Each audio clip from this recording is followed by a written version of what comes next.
There we go. Cat's out of the bag now. So anyway, for the recording, Tim Alcoholic. So we're going to be talking about step 2. There are 3 ways round step 2. There's the shortest way round, there's the short way round, then there's the long way round.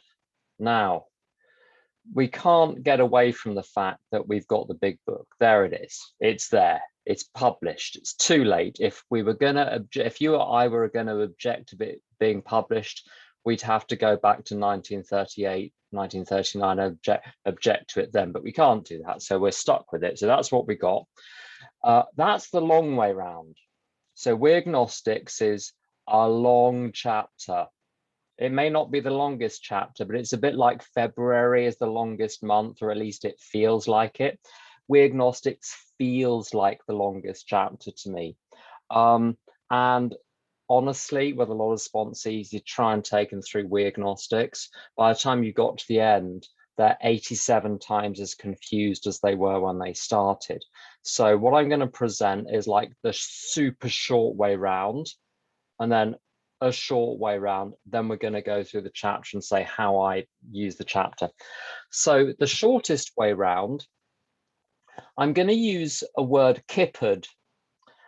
It's what, well, my father would have said. If you're effed, you see, I don't want to say the word effed in its full form, so I'm going to say kippered instead. So if you say to the newcomer or the person that's in trouble, you're kippered. Step 1 says you're kippered. You're kippered when it comes to alcohol. You're kippered when it comes to everything else. Look around your home group. Look at Susan and Clive and Bobby and Albert. Well, they used to be kippered and now they're not. If you do what they did, you'll get what they got, which is they were unkippered by the program. So look, they're sober and they're having a nice time. Do you want to be sober? Yes. Do you want to have a nice time? Yes. Well, you do what Susan, Clive and Bobby did.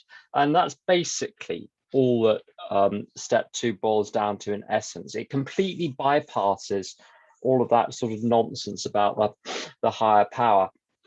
And my first step 2 was very much like that. All Doug said to me was, the only thing you need to know about the higher power is you're not it, which means you submit to the process and everything else takes care of itself. What am I praying to? You don't need to know, you just need to do it. What's prayer? You say the words and mean them. God, please help me do this. And then you'll get given direction, you'll get given strength. How do you know you get given direction? A useful thought comes into your mind, like call your sponsor, go to work, go to a meeting, keep your mouth shut, useful things like that. Direction does not come in the form of a fax from God, say, hey, this is from God. It comes in the form of inspiration, intuitive thought, or a decision. It looks like your own thinking, but if you look at the clothes label on it, you will actually discover that it's coming from a higher place. So that's the quickest way around. And if someone is not really taking on board much information, then that's a really good way of doing it. Don't be wrong-footed by sponsees who are sober for several decades or have postgraduate degrees or other signs of external, worldly competence. Some people scrub up really, really well, but in practice, they can no more take on board information than a completely raddled newcomer who's 2 days off the drink. If someone is very unwell, they're very unwell, and that affects everything. So sometimes this shortest way around, you'd think it would be reserved for the people who are still basically coming off DTs. Sometimes you have to reserve it for the people who are, as my friend Tom says, educated beyond their intelligence level. And as Don Pritz said to Joe Hawke, you know enough about recovery to kill yourself and others. Too much information can be as much of a problem as too little. So that's why the short way round is super helpful. Now, a slightly longer way round, that was the shortest way round. I'm going to do the short way round now, which basically covers the ideas in We Agnostics, but in a broken down form and without all the long words, without the prosaic steel girders, and other choice quotations. So this is how, if I have to present step 2 in a little more depth, but without going through the chapter, this is how I'll do it. My mind is broken. It sometimes wants to drink. Drinking is a bad idea. If I obey my mind, I'm in trouble, so I need to obey something else. Let's call that thing God. And that's where you bring other people in. You know, is that going to work? Well, Sue does what her higher power wants, and Sue's sober. Clive does what his higher power wants, and he's sober. And this is where you bring in other people's experience. You say, have you heard, you know, these people share at the home group? And, you know, the sponsor says yes. And do you agree that Sue and Bobby and everyone else were completely powerless over alcohol? When they were drinking, they had no choice but to drink. And when they drank, they had no choice but to drink buckets. Yeah, that's definitely the case. The way you drink, is it like the way they drink? Yeah, I drink like them. Okay, so we just established you are like Sue and Clive and Bobby and Albert. Great. We've established that you've got the same condition. Are they sober now? I think so. No. We can't be mushy about this. Are they sober? Yeah, they're sober now. So they have acquired power that they didn't have. And that's what a higher power means. It's a power greater than your best efforts. So they've got a higher power. Now, don't worry about God. They've got a higher power. They've got a power. They've got access to a power they didn't have access to before. Now, this power, let's put you in the ring with this power. Can you keep Susan and Bobby and Albert and Clive sober? No. Well, in that case, that power is more powerful than you are. It can keep them sober. You can't keep Sue sober, but it can keep Sue sober. Therefore, it's not just a power greater than them, it's a power greater than you. And you've just tricked the person into admitting that there is a power greater than themselves. In admitting that there is a power greater than Sue and that they are not greater than the power greater than Sue, that power is greater than them. You don't have to invoke any arguments about the higher power being a doorknob or the number 9 bus. My friend Melody had Wales as her higher power. We thought genuinely that it was the principality just to the west of England, and it wasn't. It was actually the aquatic mammal, the whale. She just had tapes of whale music or something, and I think there's a lot in that. But anyway, what's the point? The point is you don't have to define what the power is. You have to look at the effect of the power. Like you can't see the wind, but you can see the effect of the wind on leaves on trees. And that's the bit that's relevant. So when people try to get all sort of scientific, well, I'm scientific, so I can't believe in God. Well, if you're really scientific, whatever God is, whatever is keeping them sober. That's the scientific approach. Something is keeping them sober. God is that which is keeping them sober. Tom tells a very good story about a woman who couldn't get her handle on the higher power. So she stayed sober. She went to her meetings. She got a sponsor. She did some steps. And at the end of the year, she was hoovering. End of her first year, she was hoovering. And she was hoovering around this green chair in her living room. And that green chair was the green chair she sat in to drink. She drank in that chair for years, watching the television. And she realized in the year she'd been sober, she'd not sat in the green chair. And so she concluded, my higher power is that which keeps me out of the green chair. It needn't be any fancier than that. The higher power is what keeps me out of the green chair.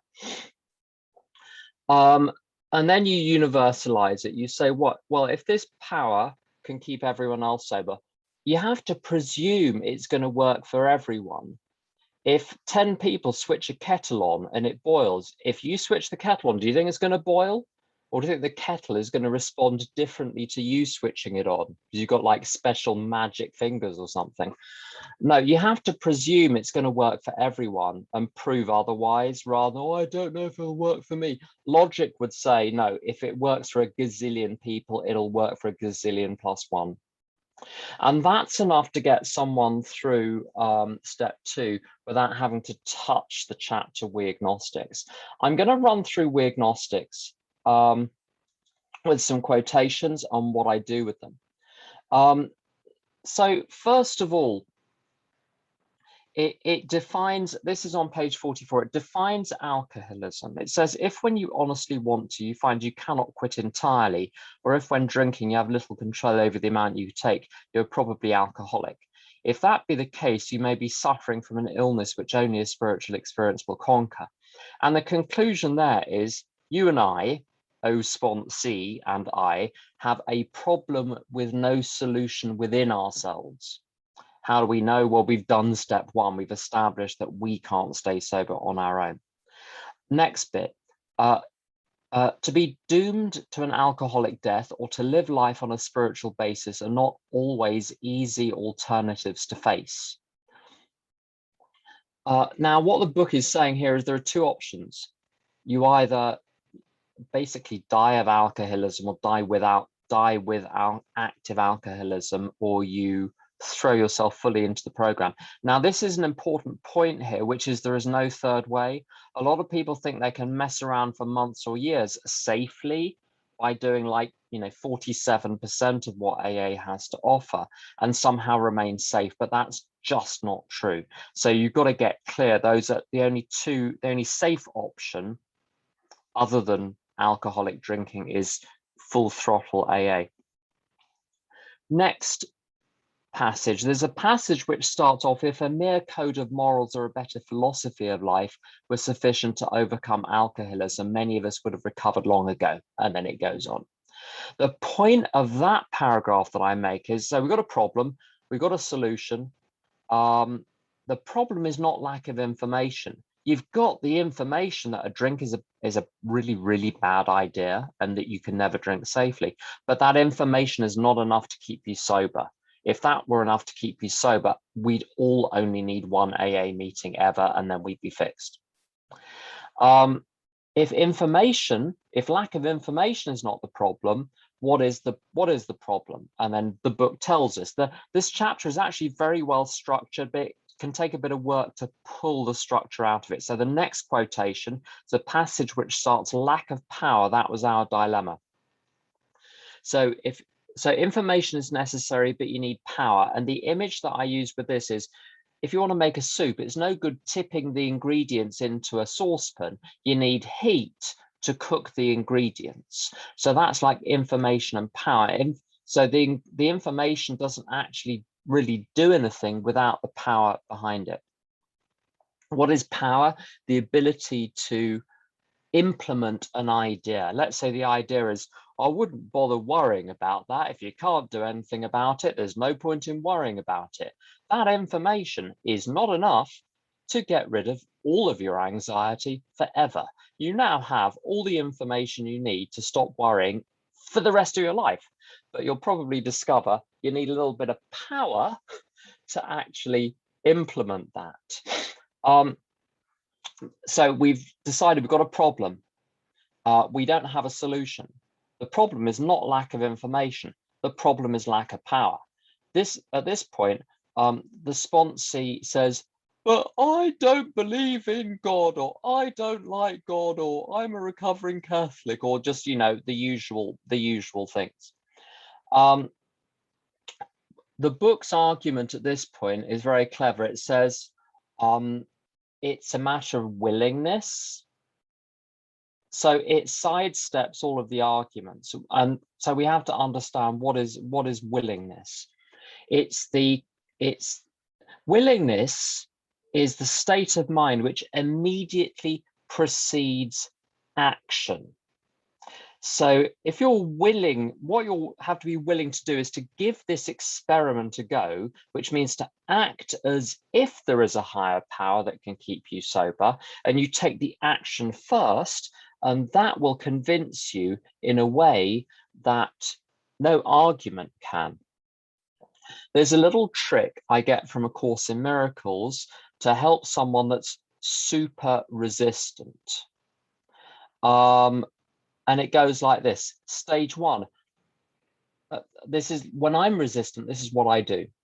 I don't like how I feel now. Now, I may still be super resistant to an actual solution, but at least I can admit how I feel right now sucks. Great. Next, so that's point number one. I don't like how I feel now. Point number two. So I hope I've been wrong. I hope I'm wrong. If I'm not wrong, I'm really kippered because I'm going to be unhappy forever. So I hope I've been wrong. What flows from that is number three. So I don't like how I feel. Number one. Number two, I hope I've been wrong. Number three, I would like a different way to look at this. It doesn't say that there is one, but if I hope I've been wrong, just the notion I might be wrong implies, well, there is a right. So I hope there is a different way to look at this. Four, maybe there is a different way to look at this. I go from hope to speculation. Maybe there is a different way of looking at this. Fifth, what can I lose by asking? So I don't like how I feel now. I hope I've been wrong. I would like a different way to look at this. Maybe there is a different way to look at this. What can I lose by asking? And that can just crack the door open. The next point. So it's hard to proceed with willingness, with the action, without any notion of a higher power. So this is where the book says, much to our relief, we discovered we didn't need to consider another's conception of God. Now, that's a very clever line, because what that means is whatever God you decide you don't believe in, maybe, you know, some version of the God you think you were taught about as a child or whatever, or what society is telling you God is, you can totally disregard that. You don't need to argue against those conceptions of God. You can just throw them out. And then you start with a blank piece of paper. So my higher power is whatever is keeping my sponsor sober. Let's start with that. Whatever is keeping people in my home group sober, whatever power of goodness flows through the universe. I mean, there are 100 ways of doing it, but you start with a blank sheet, or you rip up everything you think you know and start with a blank sheet of paper and go with one idea that you can work with.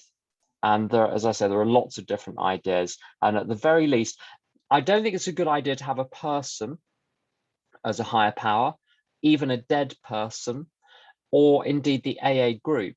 And because the thing is, you don't have access to the AA group 24 hours a day, but you do have access, whatever is keeping the people in your home group sober. How about have that?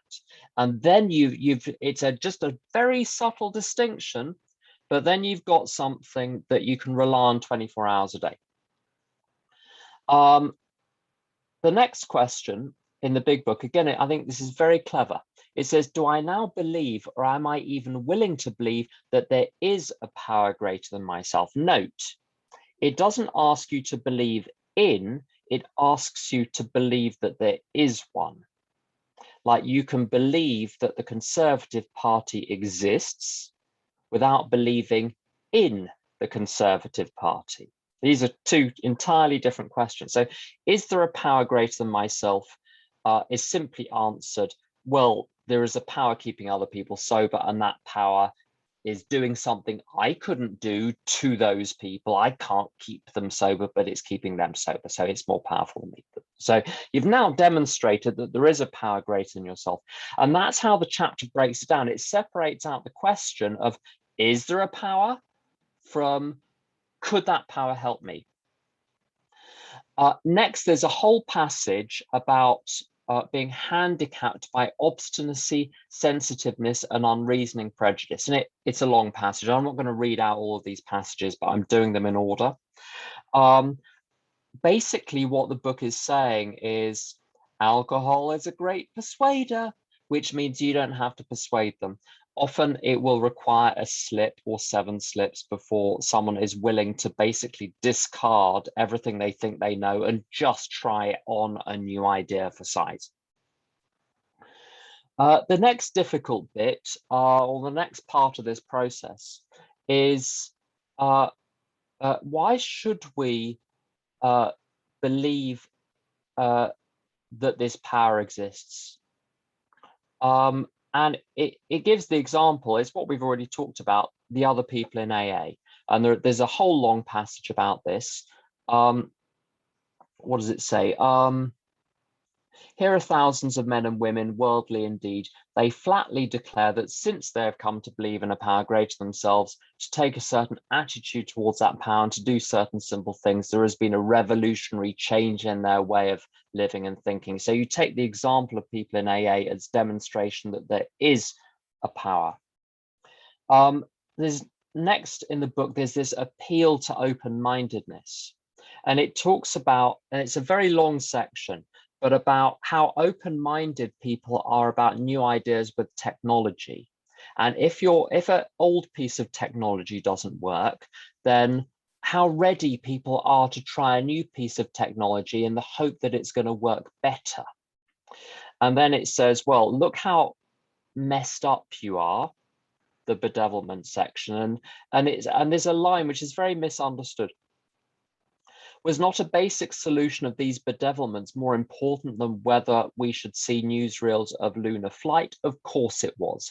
Now, this is just, it's very rarely talked about, that line, but I think what it's saying is, look, if you're willing to be super open-minded about the new Bluetooth headset and you're willing to pay 30 quid for a new type of headset you've never tried before, which may fail because you hope that your phone calls will be clearer when you buy it, that you've got the capacity for open-mindedness. This is a matter far more important than your Bluetooth headset. So how about you show the same open-mindedness with spiritual matters that you show with material things? That's what that passage is about. And there's a little summary line which basically pulls together everything we've done so far on the chapter. And it says, when we saw others solve their problems by simple reliance upon the spirit of the universe, so Sue's in a good mood this week after she's been praying, we had to stop doubting the power of God. Our ideas did not work. In other words, you're jiggered. But the God idea did. Look, Sue's in a good mood. Sue's doing better than you. She believes in God. Next, it talks about the role of logic. And I think this is important. People sometimes think in step 2 that they're being asked to believe something or do something which runs against logic. And the book is saying the absolute opposite. And it's completely reasonable to think that if a gazillion people take certain actions and their lives are transformed, that it will work for you too. That doesn't require some leap of faith. That requires accurate observation and trusting people's stories about what happened to them. But there's one element where faith is required. And it's this, and this is the difficult shift. You can speculate that what works for Susie and Bobby will work for me. I can speculate that, but I can't prove it in advance because if I haven't taken the action yet, it's unproven. And faith is the courage to take the actions based on that logic and speculation. So again, it's like if you jumping off a diving board, 100 people jump off a diving board into a pool below and they're all fine. Now, you stand on the diving board and it looks rather different. I don't like water very much. I don't like my head going underwater and I don't like heights. This is because I'm a coward. very happy to admit that. And I'm weak-minded. Now, there's no absolute guarantee that you're going to be okay. Even if 1,000 people jump off the diving board, there's no guarantee that you're going to be okay. But it's a reasonable assumption. It uses that phrase in the chapter, a reasonable assumption. Faith is jumping off the diving board. It's taking the action based on the logic, the speculation, the reasonable assumption. So the logic will get you 99% of the way there, but you need that tiny leap of faith, which is the faith to take the action.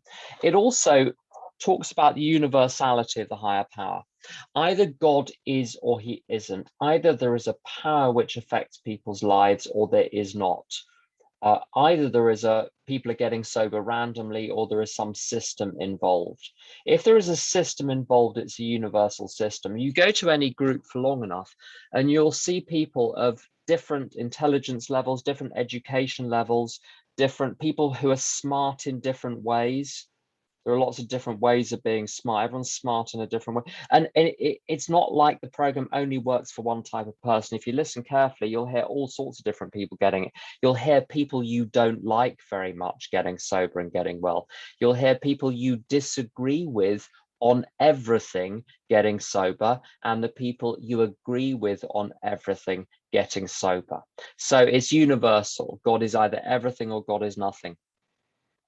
It talks about, then the book talks about the capacity for faith.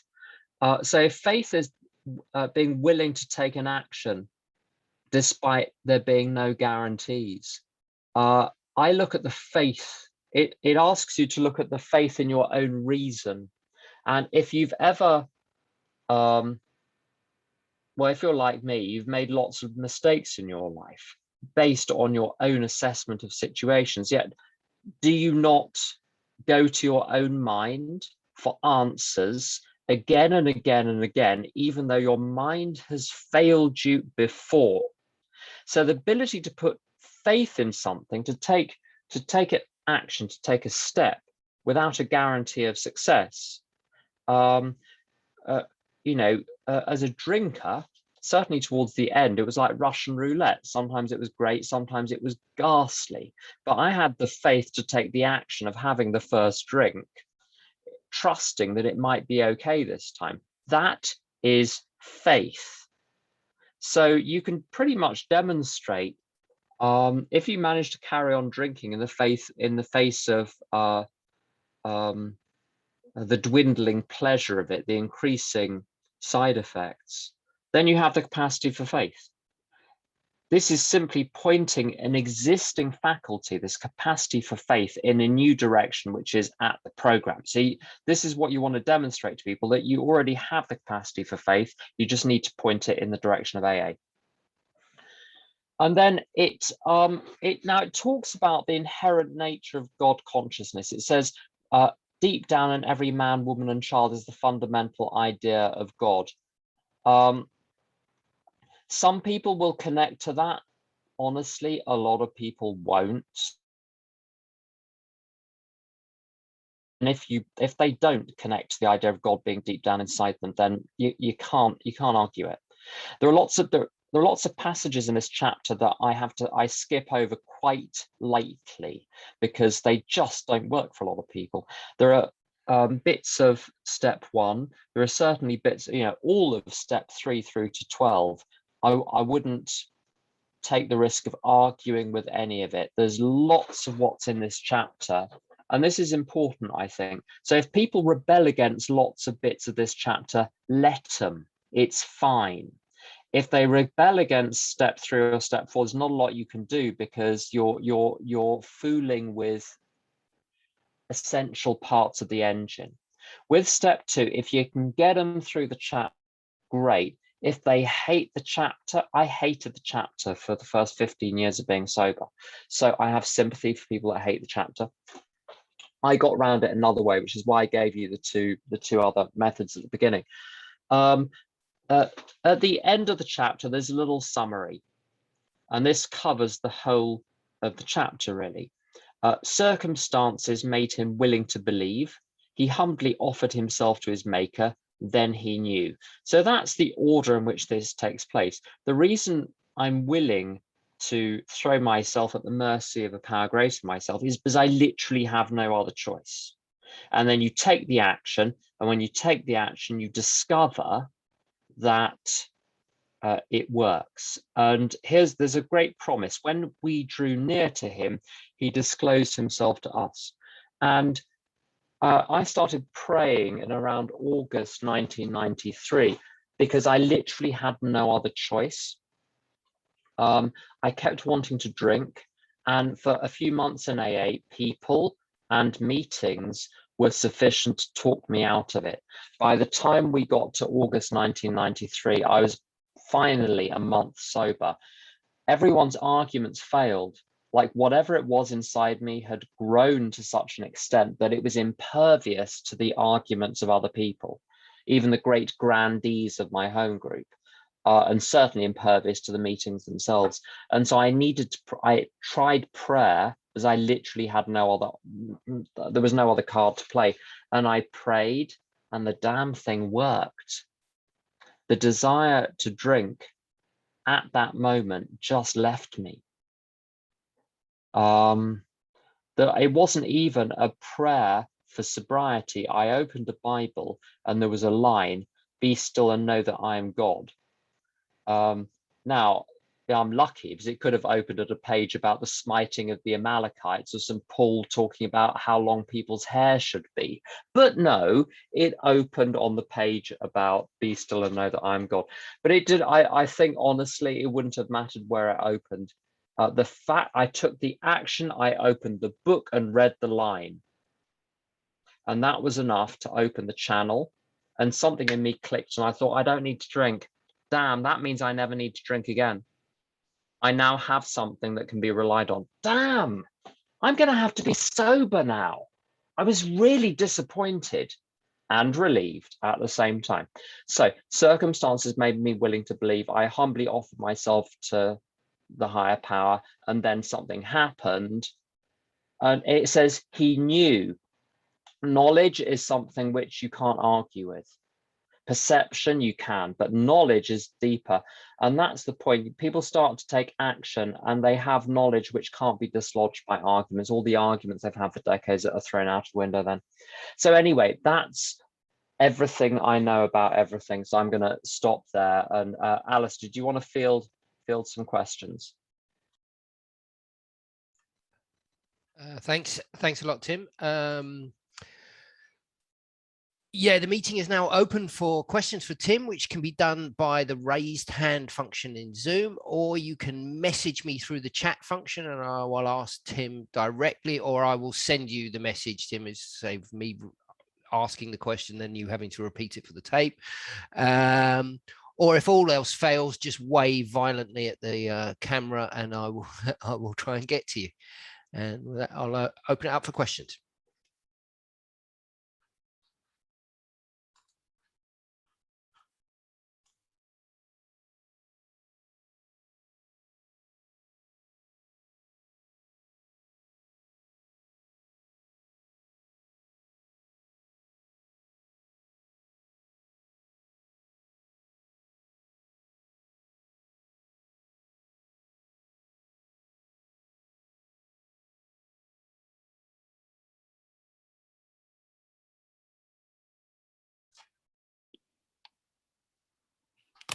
Is that John? You waving? Yep. Yeah, I've got a question at the risk of sounding really dumb. So in the book, where does step 2 start? At We Agnostics or just before it? Okay, so the question, as I said earlier, I'm going to be repeating the questions for the sake of the backup tape. So where does step 2 start? It's not a dumb question because the table of contents in the book does not reveal where each of the steps are. I don't know if that's on purpose to make you read it so that you can't like skip to a particular step, but it's so at the beginning it doesn't say where step 1 starts, but it does say, oh well, this is step 1. Like in the middle of step 1 it says this is the first step in recovery. Once you start getting to the higher steps, it says we're now at step 3, we're now at step 4, we're now at step 5. So We Agnostics is basically your chapter for step 2. But I'd say this is the reason why it's not a silly question at all. The first paragraph of We Agnostics is actually the summing up of step 1. So step 1 leaks over into the first paragraph of We Agnostics, and then that forms the basis for step 2. And then also that itself leaks over into so between page 58 and 60, there's like a little pause where it sums up where we've been and tells us where we're going, and it basically it checks one more time, are you sure you've got step 2? So there's some step 2 stuff between page 58 and 60 as well, but I kind of cover that once I get there. So maybe if this happens next week, I'll be covering the beginning of how it works and then all the way through to step 3. What people might want to consider are situations with sponsees in the past where things have got really complicated or sticky in step 2, because that might form the basis for good questions. Okay, thanks.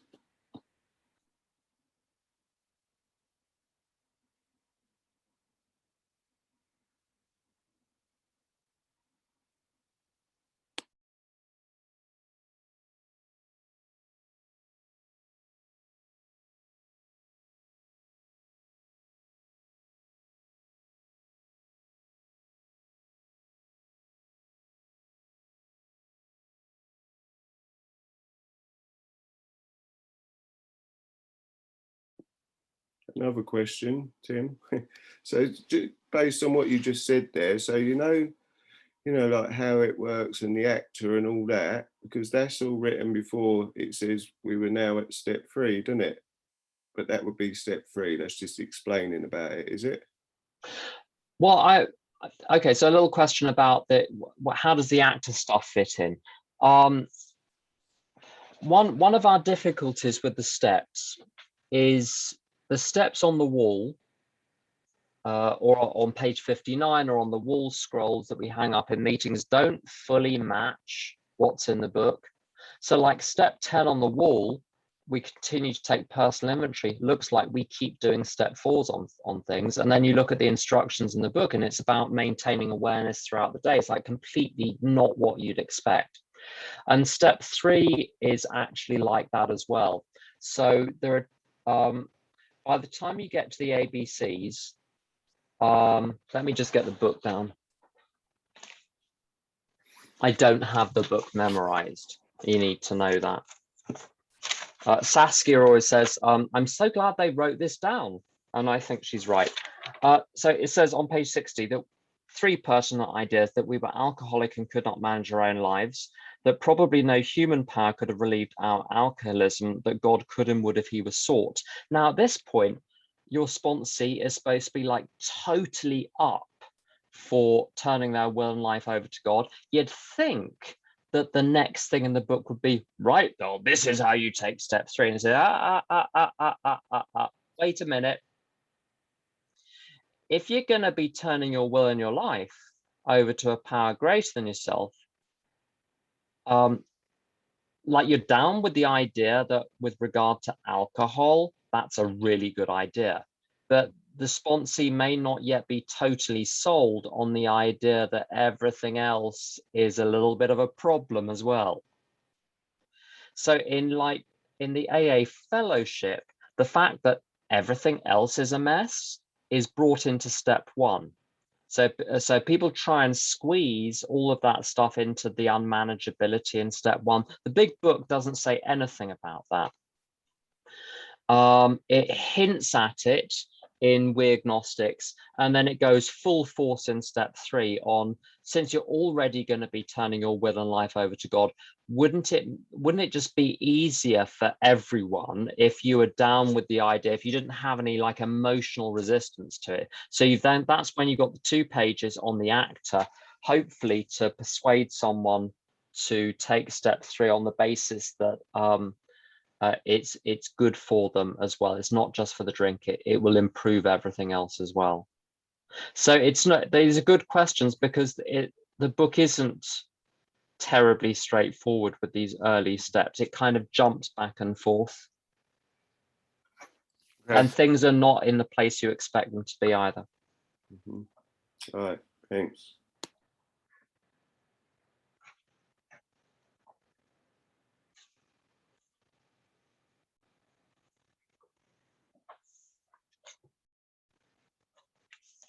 What we could do, Alistair, is if we've got, we've got a question from Claire.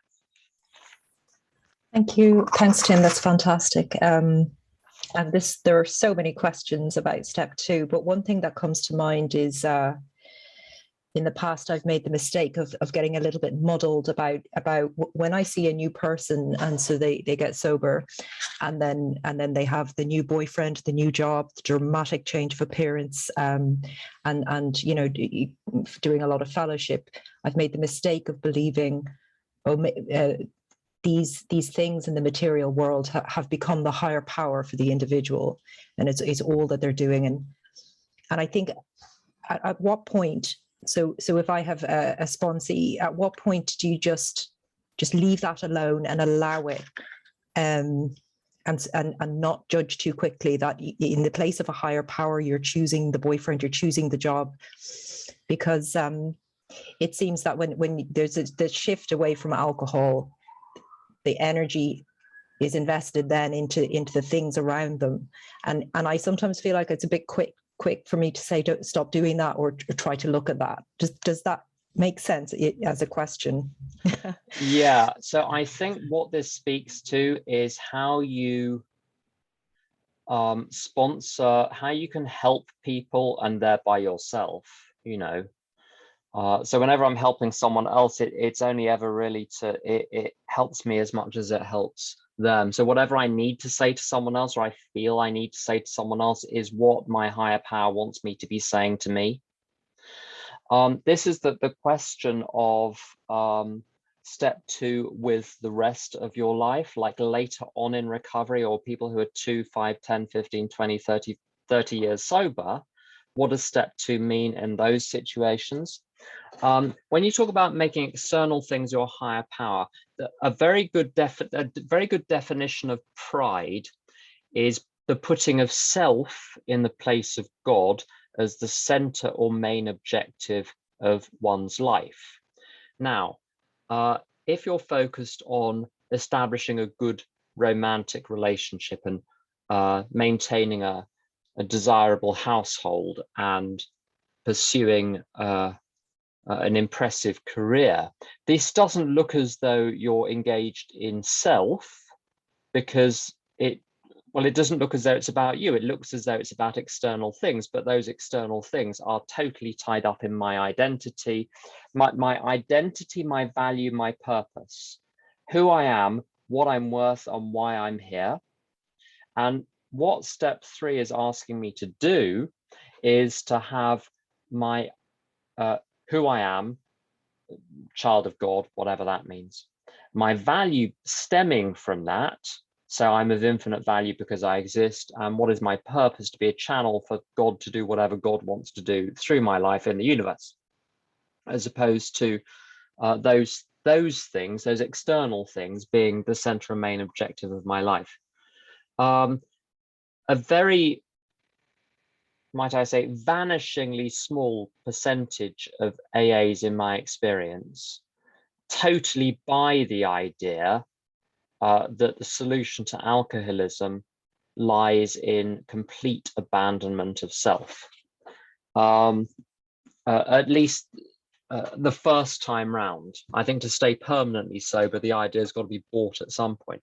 My experience, and frankly, the experience of most people, is that what you need to do, this is your basic pattern. You get sober, you discover after a few months, weeks, days, or minutes that just going to meetings is not enough. So you get a sponsor and you get the idea.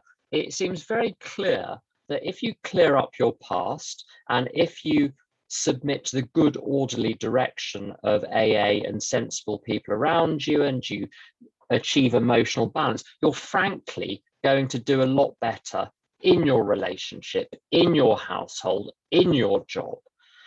So it's not that it's not true that those things will improve, but those are byproducts of the process. They're not the purpose of the process. But that's very bewitching. I'm sure if you go to meetings, I hear it as well. People saying, God has been very good to me because, and then they list all of the external things they've bought or achieved in the world. A friend of mine says, sometimes we say, if you want what we have, and then everyone looks out to the parking lot outside to see what cars people have got. I think Bob D talks about this notion, if we have what you want. Well, my sponsee, he said, my sponsee looked at my wife and said, oh, I'll have that, and he did. You know, this, if you want what we have, can be taken to absurd extremes. So what happens is you work the program well and everything gets better, and you think, aha, that's the point of it. And then you hear someone say that blessed phrase, a bridge to normal living. Now that's got to, if you want to know where that comes from, it comes from an extraordinarily good pamphlet called A Member's Eye View of Alcoholics Anonymous. It was a transcript of notes for a talk done by an AA member at an external organization. And the image of a bridge to normal living is actually a very complex image which can only be understood in the context of that pamphlet. And it's not really generally applicable. It's not a very tight metaphor.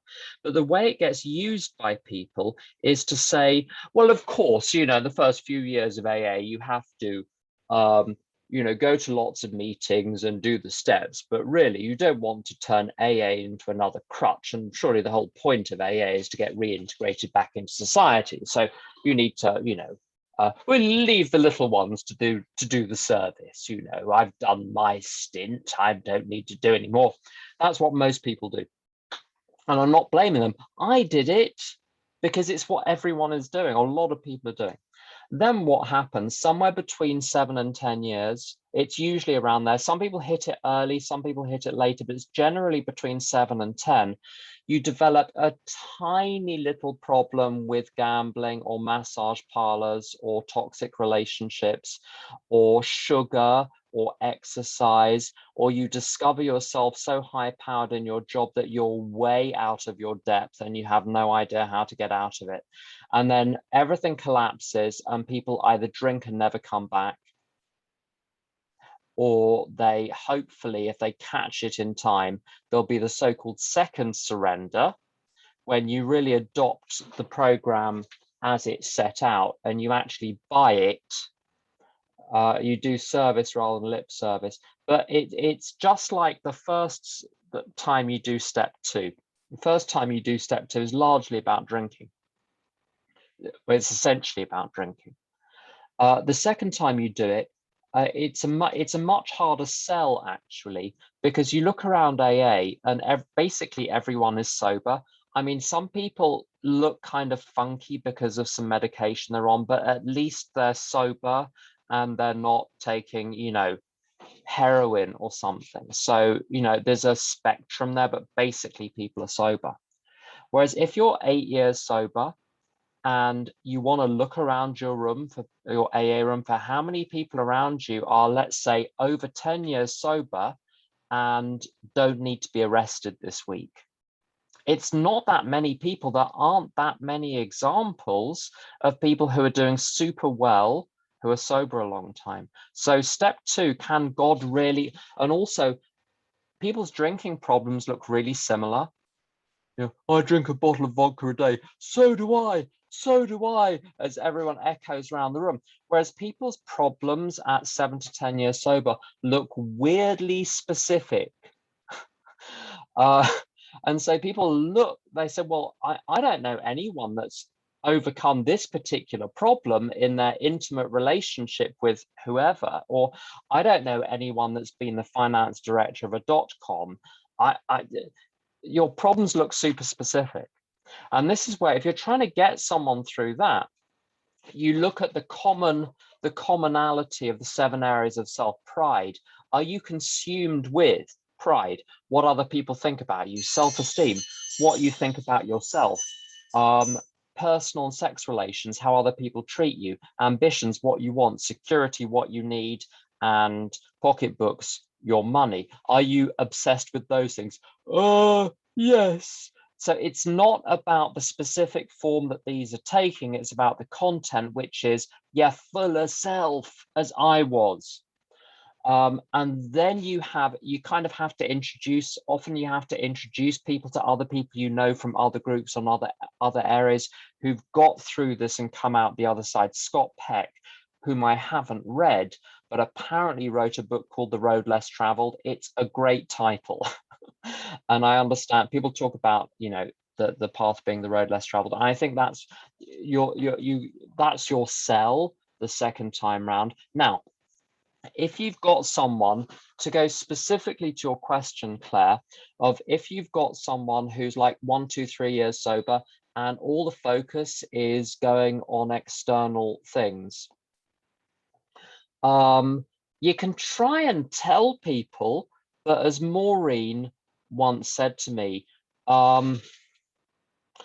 she said, trying to give people advice in AA or guidance that they haven't asked for, or even when they ask for guidance, that's the weird thing. You'd think if people ask for guidance, they'd listen to it, but generally they either resist it or they agree with it so quickly that it bounces off and doesn't actually go in. And then they're happy because they got a solution, but they've agreed with it so quickly that they haven't got a chance to implement it. And then, you know, 3 weeks later, same question. But she said, trying to give people advice or guidance, it's like shouting at a 14-year-old who is skateboarding next to the edge of a cliff wearing headphones. It's a great image. If you want to find her, she goes to meetings in Rains Park. good old Maureen. She's very, very funny. She was the one, I hope I'm not saying anything out of turn in saying this.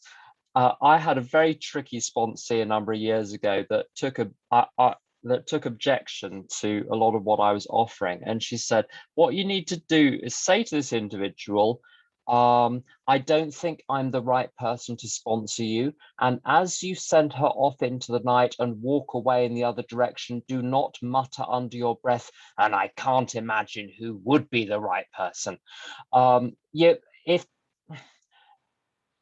Maureen said, we should have a session called Maureen Said. That could be a whole hour. Maureen said, if they want the solution, you can't say anything wrong. If they don't want it, you can't say anything right. So you can you're doing your job by saying, honey, you might want to watch that, like the 80-hour weeks and the Netflix binging and the like half a meeting. You might want to watch that, but they won't listen. So don't nag because it doesn't work and you haven't got time. What you can do, you don't necessarily need to wait for them to get to 7 to 10 years, because although at 7 to 10 years, the wheels come off, the wheels are going to start squeaking pretty soon. And what you can do, if the basic text bit of the big book is not working, what you can do, the exercise is to get them to go through the pioneers stories at the back of the book, one a day, and pull out every general. So those stories have got a problem section and a solution section, like before I got to AA, after I got to AA. You get them to pull out quote by quote each line which establishes a general principle of how AA works. And then to say, how can you apply this in your life? And people find that completely revelatory. There's a lot of stuff in there which deepens and humanizes and personalizes the very dry principles, say between 60 and 62. So that's a very good exercise which can soften people up. The other thing as well is if they sponsor other people, they'll see their insanity reflected in other people. And that's the only thing which keeps me sane. It's not like fancy Course in Miracles stuff, although I do that as well.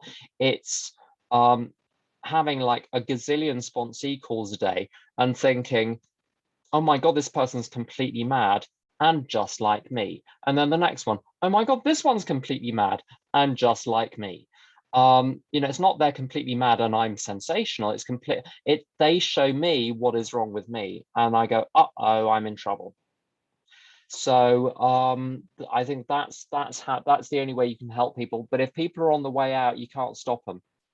So don't feel guilty or responsible for that. You put out the little saucer of water for the hedgehog, but you don't stand over trying to force the hedgehog to drink it because it doesn't work. And that's all I got on that.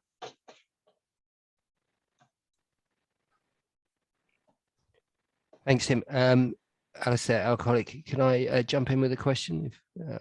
You're working with a sponsor, you work through step 1, you've worked step 2, you're getting to that point of how it works and getting into step 3, and relapse occurs. They may or may not have fixed ideas. Invariably, they do have pretty fixed ideas about what their higher power is. They come back and say, oh, I've relapsed, but I think my step 2 is in place, I have my higher power, etc., but I've relapsed. What do you do? What do you do in that situation? Okay, so maybe relapse might be a whole session, like how you deal with relapsing sponsees but the short answer is this. I don't think it very, very rarely boils down to step 2 or step 3 relapse. It almost always boils down to step 1. It's basically, there's going to be a reservation about some aspect of alcoholism. So maybe the person isn't done drinking. There's still part of them that genuinely buys the idea that a drinking life would be better. So there can be reservations. So that's like a step 0 thing. Are you really done? Then you can have people can have a reservation about the physical craving. So maybe there is a way of controlling the amount. They can have a reservation about the mental obsession, which is now I've got the information, that's enough to keep me sober. I don't need a spiritual awakening. My mind isn't fundamentally broken. It's fundamentally sound. I've just put the missing jigsaw puzzle piece in and now I'm fine. Even if people believe that they're doomed by their alcoholic mind to drink, and once they drink, they're doomed to drink buckets, a lot of people will calculate the cost of a slip and conclude that it's somehow worth it, because if it gets bad enough, I can come back. But that's a fallacy. Just because you've come back a dozen times doesn't mean the next time is going to be different. Because when Dr. Jekyll turns into Mr. Hyde doesn't turn back into Dr. Jekyll as an act of the will, just the potion wears off.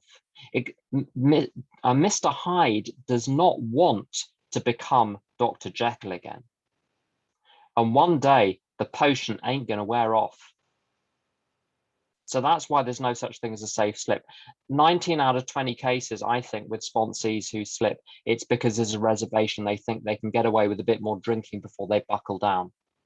Once you know that if you really believe that your mind is so nuts, it could induce you to have a drink and that you might literally never come back and suffer horrible pain for the next 30 or 40 years. If you genuinely believe that, then step 2 stops being a problem and step 3 stops being a problem. I think it's all down to step 1. That's the short answer, although there are lots of variations on that theme.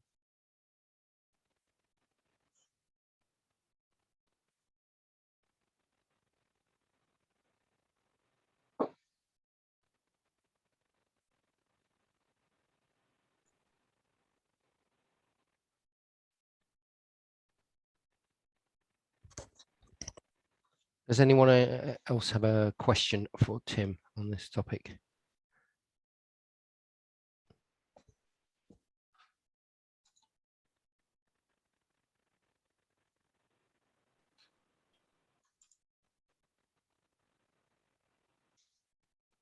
Susie.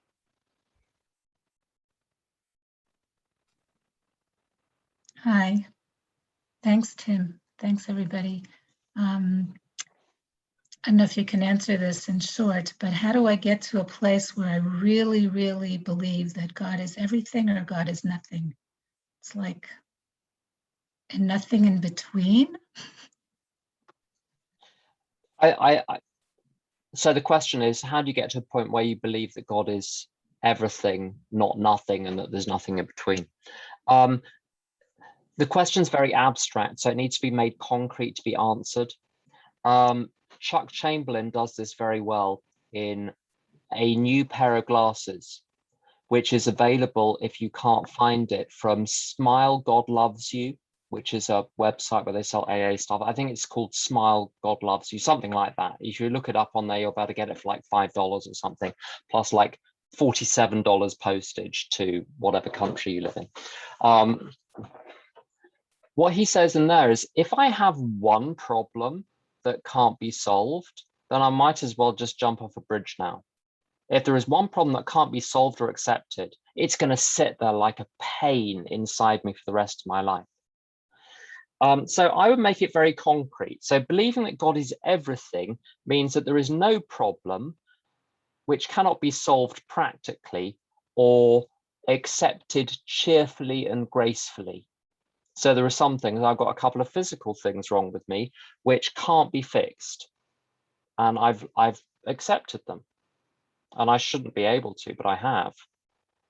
And so that's how you do it. You look at the practical level. Why do I think God can't provide me with a practical or spiritual solution to this?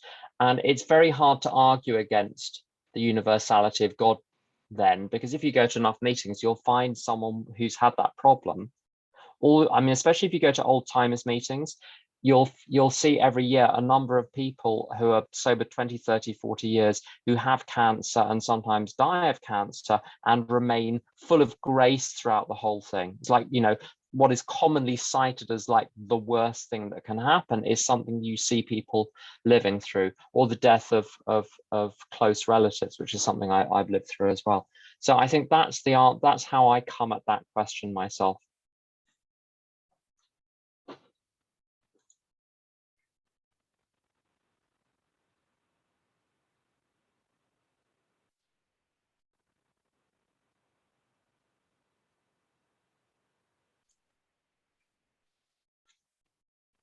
Anyone else? Okay, I think it's probably about time to well, if I could hand it over to you, back to you, Tim, to close out with the Serenity Prayer. Thank you. Would you please help me close with the Serenity Prayer?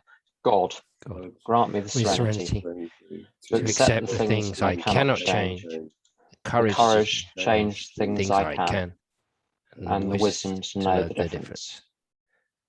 Thank you very much. Nice one, everyone. Thanks, Tim.